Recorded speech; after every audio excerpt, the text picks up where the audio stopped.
Afternoon.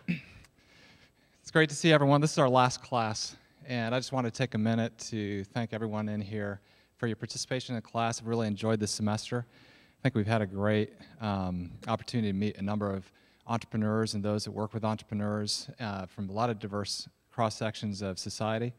And I've been really enjoying spending time with the assignments that you've handed in, both the 1,000 pitches and the second assignment.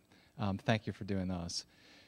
This morning, or this afternoon, we're really fortunate in having Mariam Noland here. Mariam is the president of the Community Foundation of Southeast Michigan, and on her board is someone I admire a lot, Mary Weiser. And Mary Weiser is a civic leader here in the state of Michigan, background in politics and business and entrepreneurship, and one of the leading figures here at the university in the Food Allergy Center. And I'd like to invite her to come up to introduce our guest, Mariam Noland. Mary Weiser. Thank you. An introduction of the introducer. It's terrific. I had the great pleasure of meeting Mariam Noland a few years back when I came to her with my hat in my hand, asking for the Community Foundation to consider financially supporting the Food Allergy Center. And after some consideration, the foundation said yes, and we've been great friends since. Seriously, shortly thereafter, I was asked to become a trustee of the Community Foundation. And as kind of a newbie on the foundation, I was blown away by not only the scope and the magnitude of the need, but all that the Community Foundation touches. It's given away over $640 million to nonprofits here in Michigan. And it really is something that I'm very proud to be a part of. And it gives me pleasure to introduce Mariam today. She is definitely someone that I wish I could spend much, much more time from and learn from. So welcome, Mariam.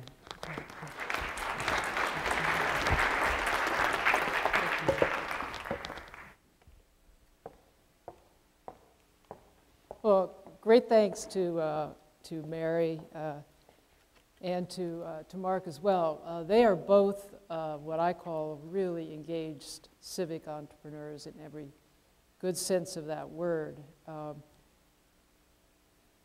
I was looking forward to talking with all of you, but now that I realize, Mary's introduced me, she's my boss, so I've got to really perform today. And also, it's your last class on a Friday afternoon, so I'm going to do my best. I've got about 10 or 15 minutes to tell you three things, and then I'll be glad to be in a discussion and take your questions. So I'm going to talk about, one, what was it like for me to really be the person who started up a new organization.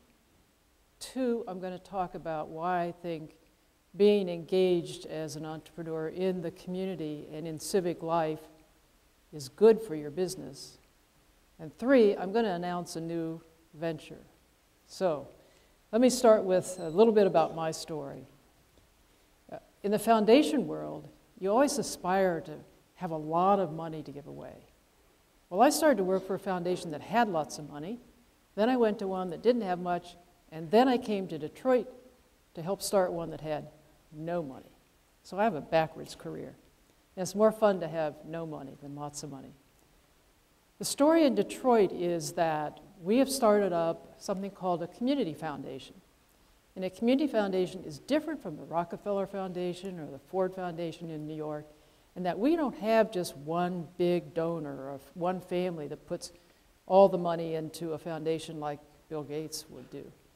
Our money comes from you and comes from the general public, and a lot through estate plans of people who want to give back to make their community a better place.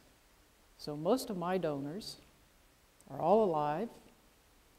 They're my investors, and you need to work with them and want to work with them to engage them in the community. Let me tell you a couple stories to explain this.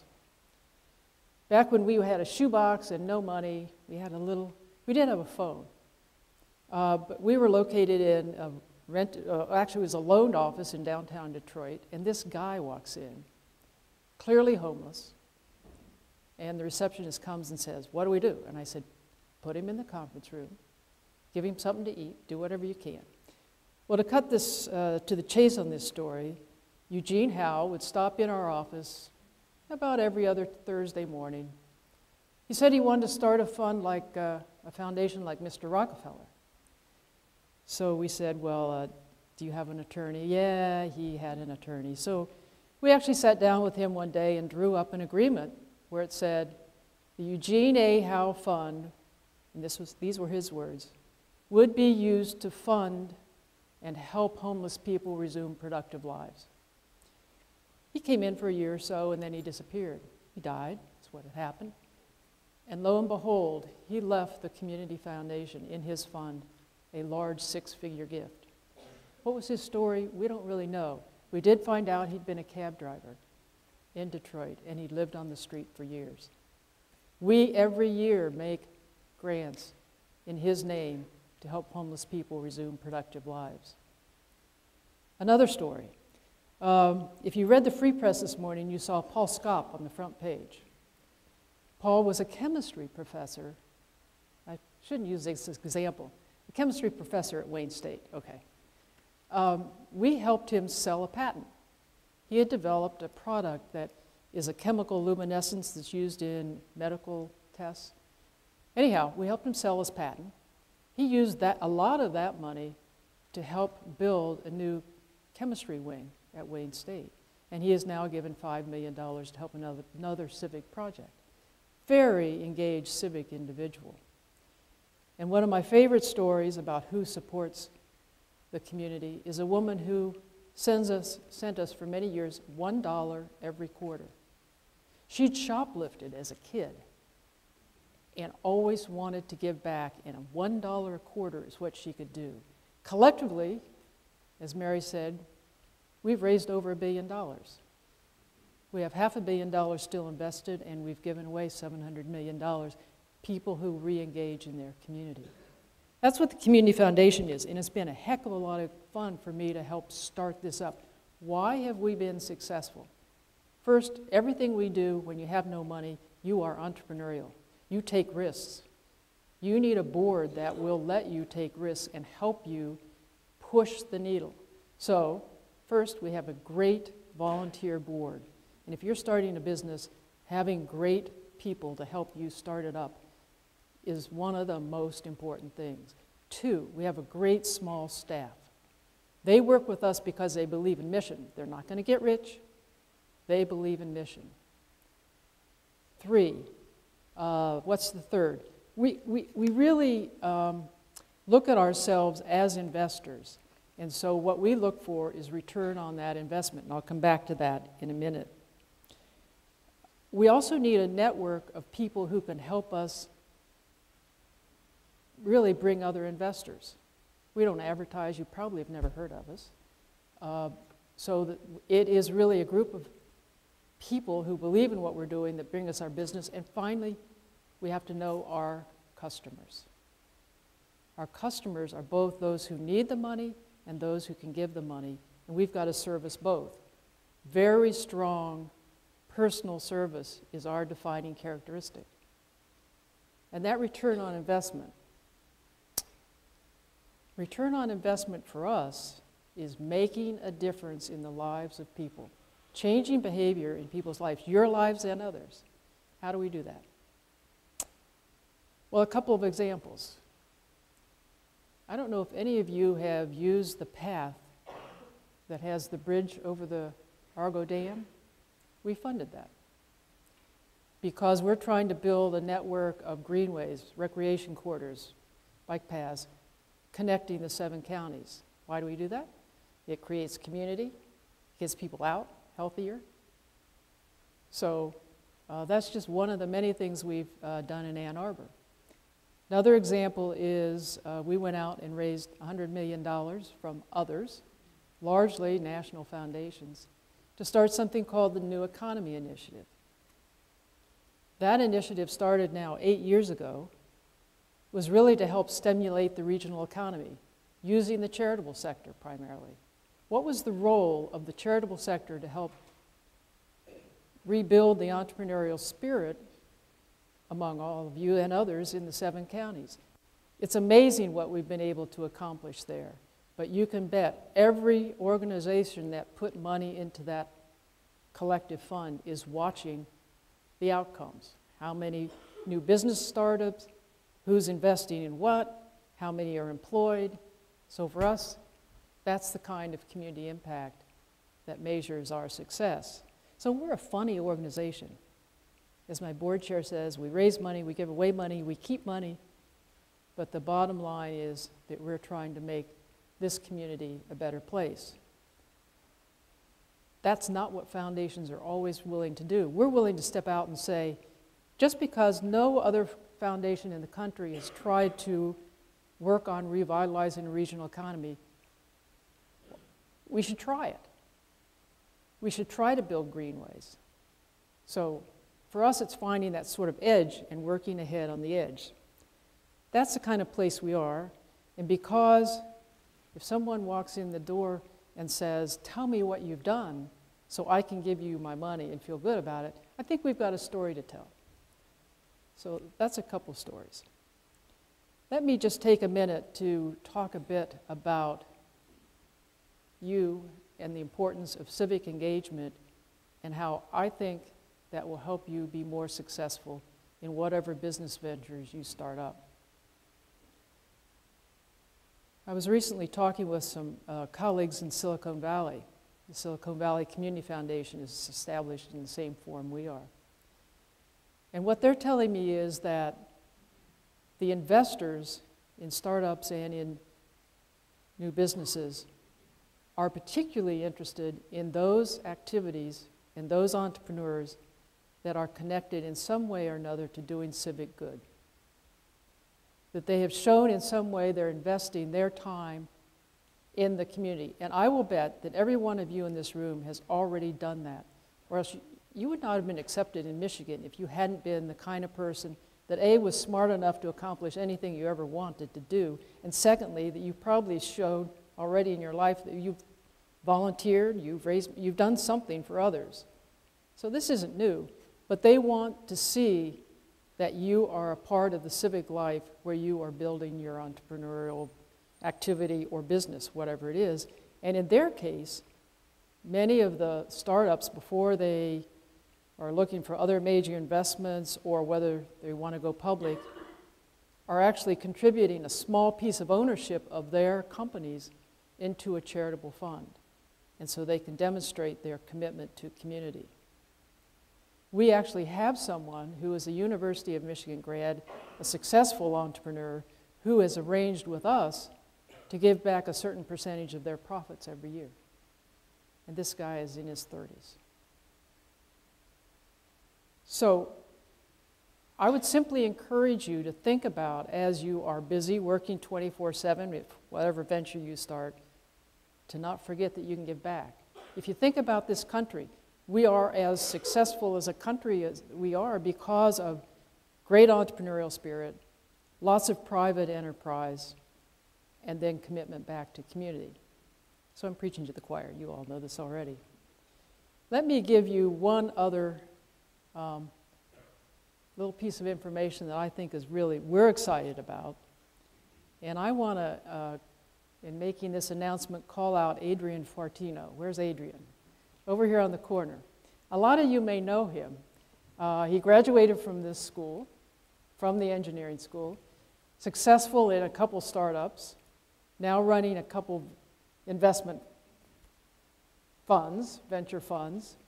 And Adrian, as a volunteer, is working with us to start a new venture, which is really to engage younger entrepreneurs from around the region, particularly Detroit and Ann Arbor, to come together to network, have some mentors, we're paying for the beer, have fun, and also to get engaged in the community, and we are fronting them with money to invest, to give away in grants as they learn about the needs in the region. And I want to thank Adrian for taking the time, because he's as busy as anybody, to put this together. Because, thank you, Adrian.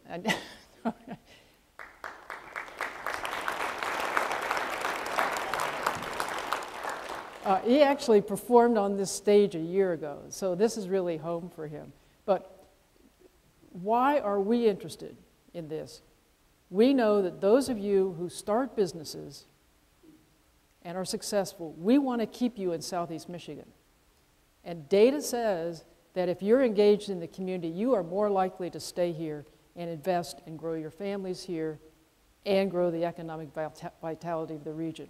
So this networking is as much a selfish act for us to try to get you hitched as it is to help you be successful as you are put in, in contact with other successful people and those that will invest in your business. So I consider myself a strange kind of entrepreneur. I am thankful that I have a board that is willing to let us do the unusual, the sort of on-the-edge kind of things. And I'm also enormously grateful for the thousands of people that have found it worthy of investing in the Community Foundation to try to make this a better place for everyone. I think I've done my 10 minutes. Thank you very much.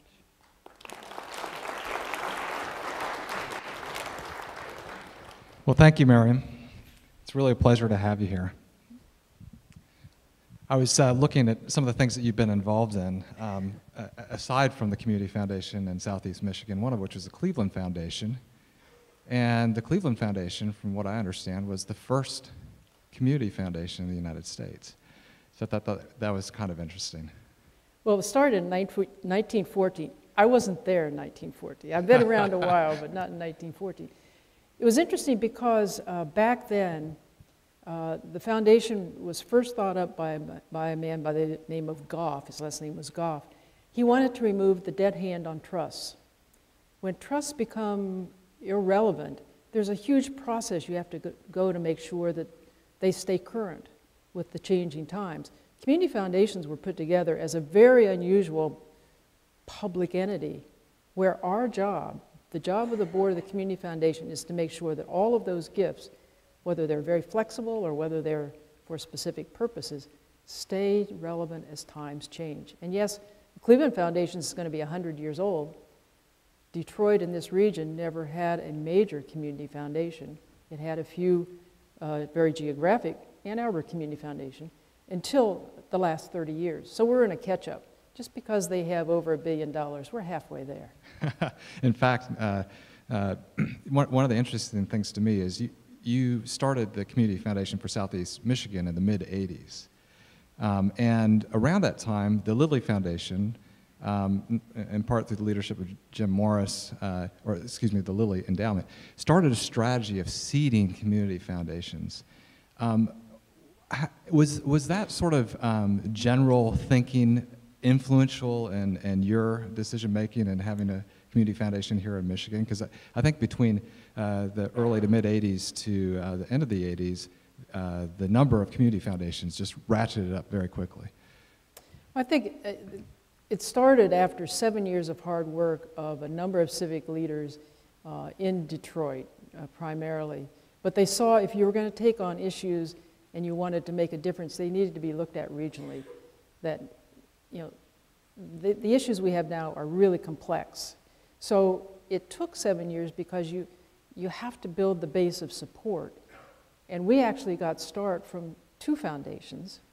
The Kresge Foundation gave us a challenge grant, and also the Mott Foundation, which was starting community foundations around the country and in Europe.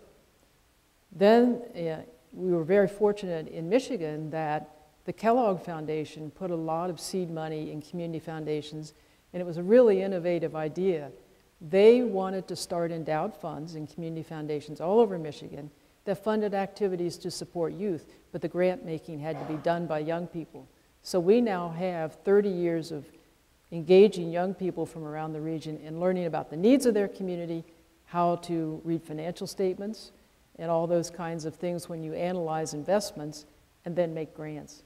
What a great way to build leadership in a region. So I think a lot of community foundations grew up because there was a time of trying to expand the engagement of the broader public in philanthropy. And the community foundations are focused geographically more than thematically, is that correct? Geographic, all of us have a defined geographic area. We'll make grants for any purpose in that geographic area. So we are 7 counties, a regional community foundation, although we do make grants all over the country because some of our donors have interests all over the country. We're very donor-driven. If you give us money and want to have a say in how it's spent, you can do that. Why do we do that? We want your engagement, your connection to the community. Can you walk us through a little bit, just so we have some contextual understanding, and then I want to talk a little bit about this new economy initiative. Can you walk us through a little bit, going from $2 million as initial seed to now what's managed is about $650 million, which is a little bit of a pretty significant increase. Hey, what is happening in those years to get to the point where there's $650 million and now $600 million of investments made in the community? Who's participating in that? How you're getting them involved, and how is the form of the community foundation instrumental in making that happen? Well, we've raised $1 billion because I'm always asking, so if any of you want to give, we'll be here after the class. And I mean that. Here's what happens. I mentioned before that we have a great board. It's really the board that can help open the door to very major gifts. And what you need to do is find people who are civically engaged, charitable in that they want to make a difference. They may not have enough money to start a huge foundation, but they'd like to be able to give back and to have someone to help manage that. So you get it because you do good things and that attracts attention. You do because you have people that can help you reach out. Just like if you're starting a business, you've got to get to investors. How do you do that? You go find somebody who can help open a door. I've got great door openers. And you've got to just pursue it. So raising $1 billion for me is fun. I mean, for me, that's making a deal. At our board meeting, we don't necessarily talk about raising money, we just talk about making a deal. Because in this region, people know how to make deals. So it's fundraising, it's marketing, it's all of those things. Bottom line is, if you can show you've made a difference, if you have that product, the money will come in. Yeah, but so when someone, an individual donor gives money, they give money to the community foundation, and then the community foundation manages it for philanthropic purposes. How are grants made throughout the community? Are they made directly from the community foundation through other vehicles? We make grants every quarter. Actually, we're making grants every day. But what happens is, if you have an idea, you're a public charity, you write up your proposal, your business plan, you present it, it gets analyzed, reviewed, and then we have a board in our case of 55 people. A program committee, Mary serves on the program committee, reviews these opportunities, requests, and unfortunately we don't have enough money to fund all of them, so it's a very selective process, and then you make a grant through a contract. You contract that that project will be delivered as they've proposed. We get to know you, we work with you. It's usually somebody, we're in a region, so it is investing in the infrastructure of the region. You do your job,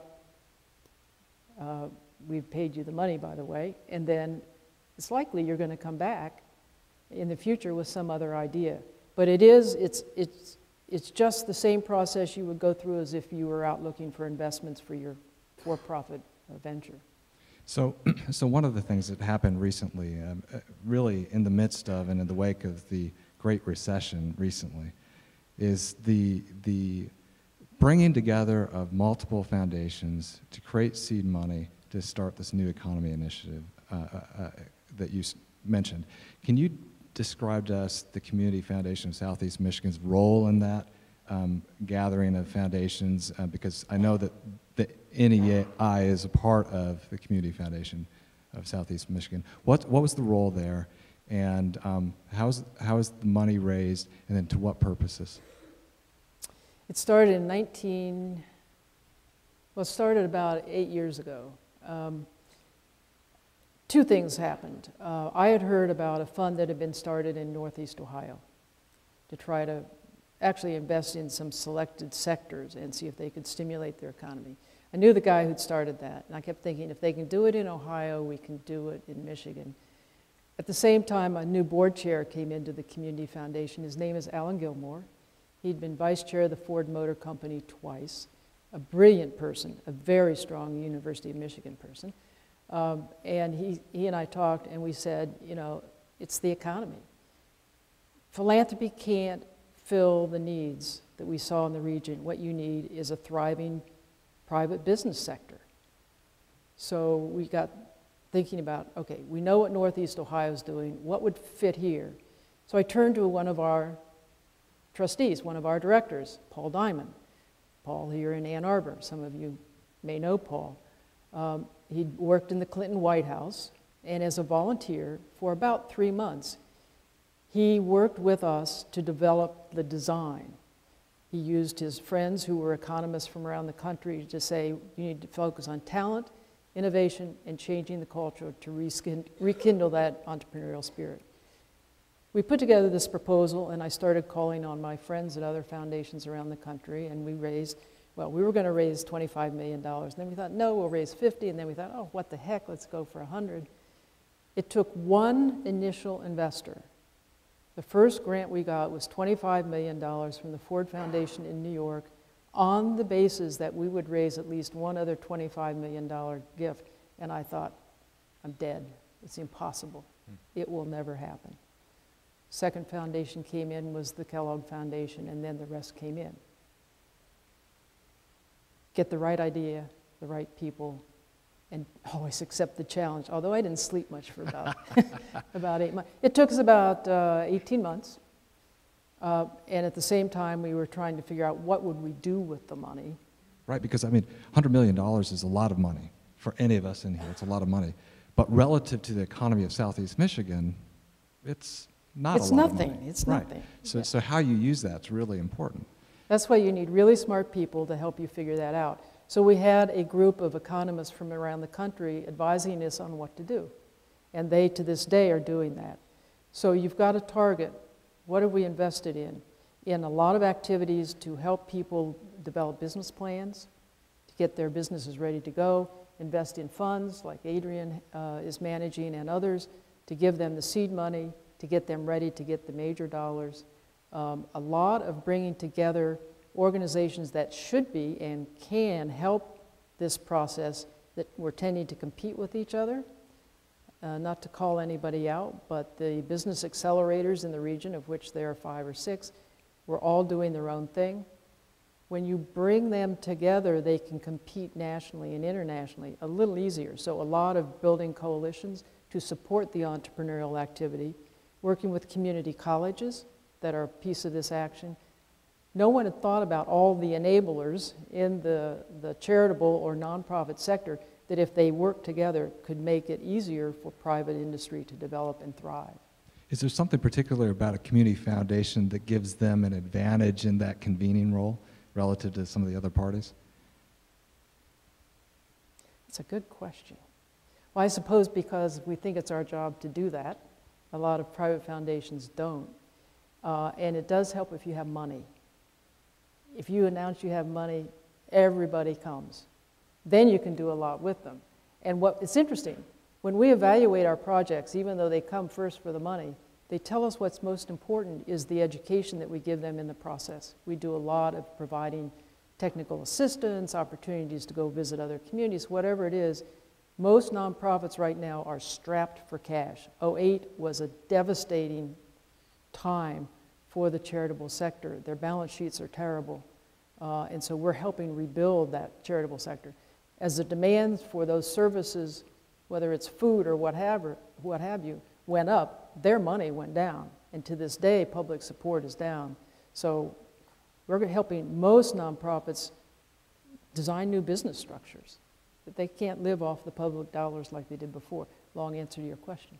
Yep, so one of the main purposes of this new initiative was to really impact and change the landscape of Detroit specifically. How do you measure the success in that? Because as we know, Detroit's been in the news lately, and it's a big challenge.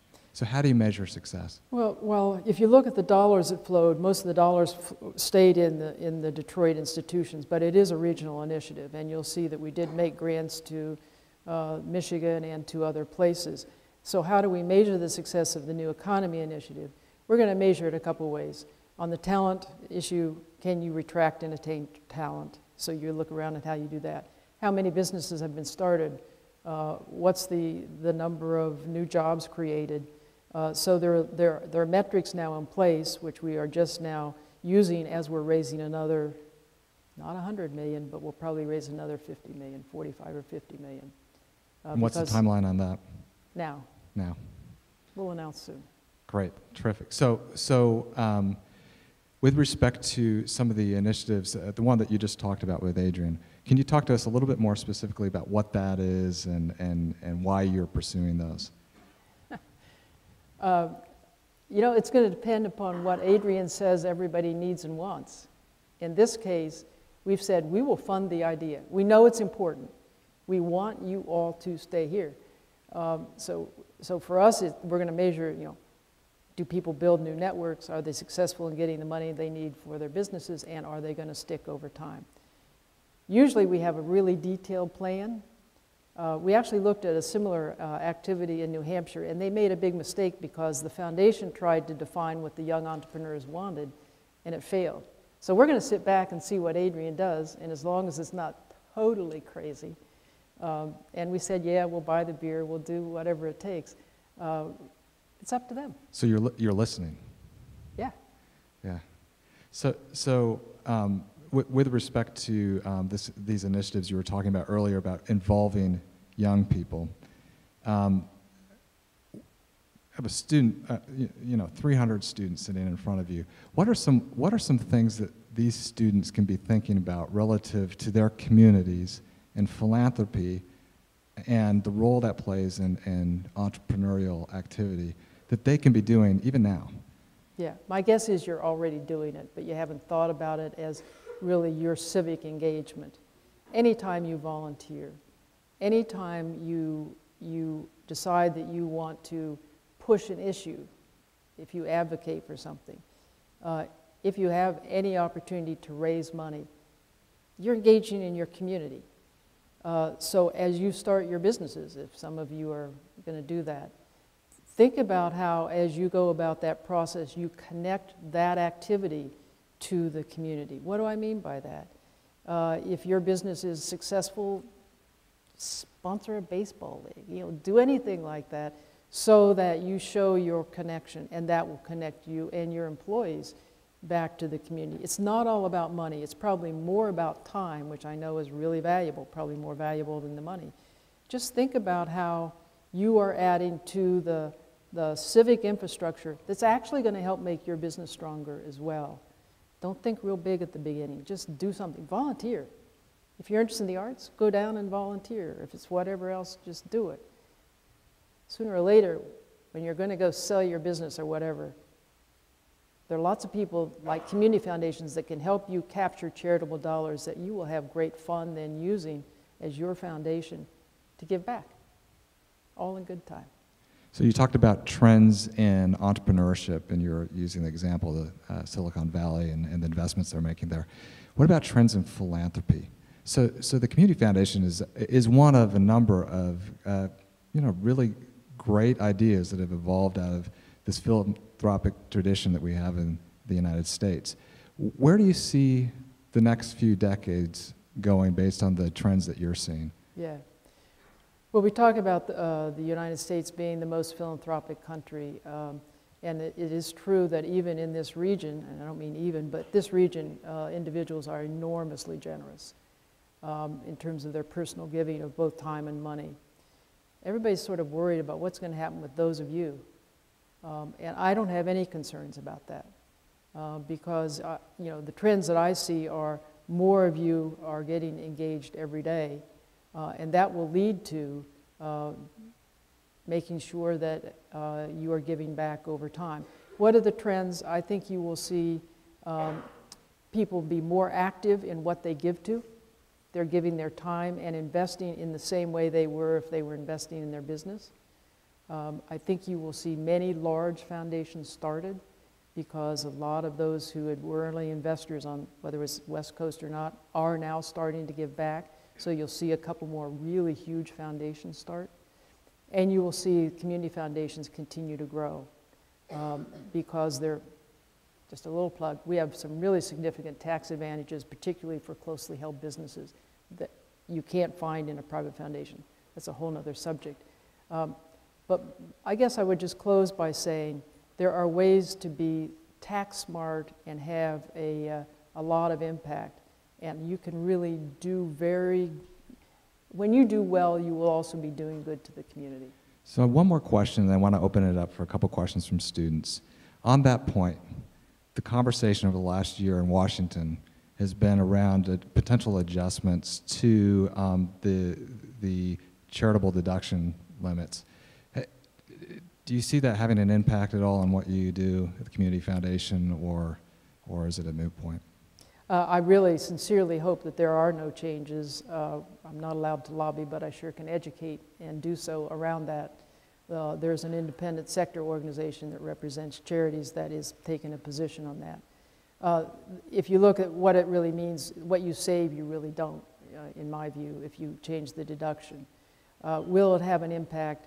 It will have an impact in the amount of dollars given, because some people do use it for tax-saving reasons.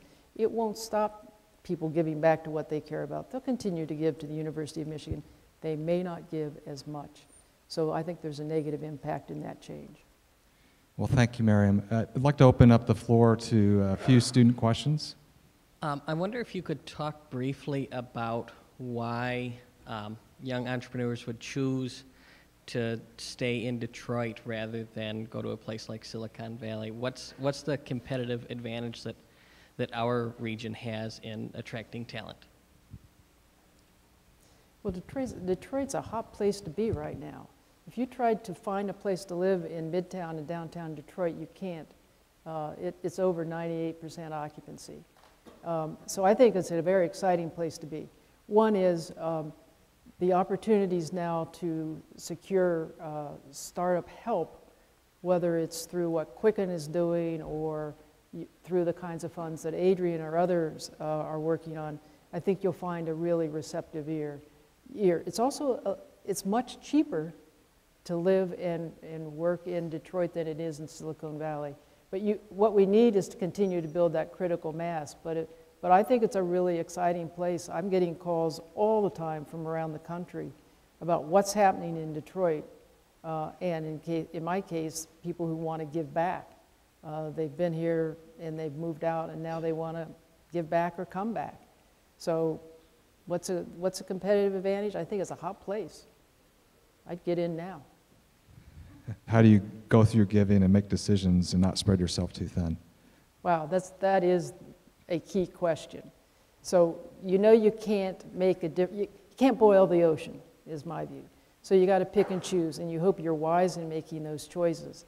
So that if you have some very targeted dollars, you got to make sure that you're using them well. How do you make that? You make sure that you're getting the best advice you can.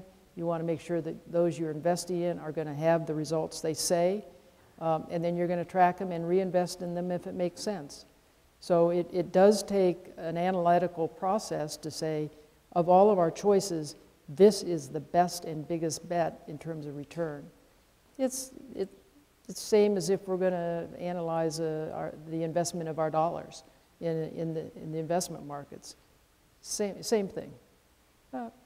Also a little, it's not all, there's a little bit of art in it as well. But it's the same process.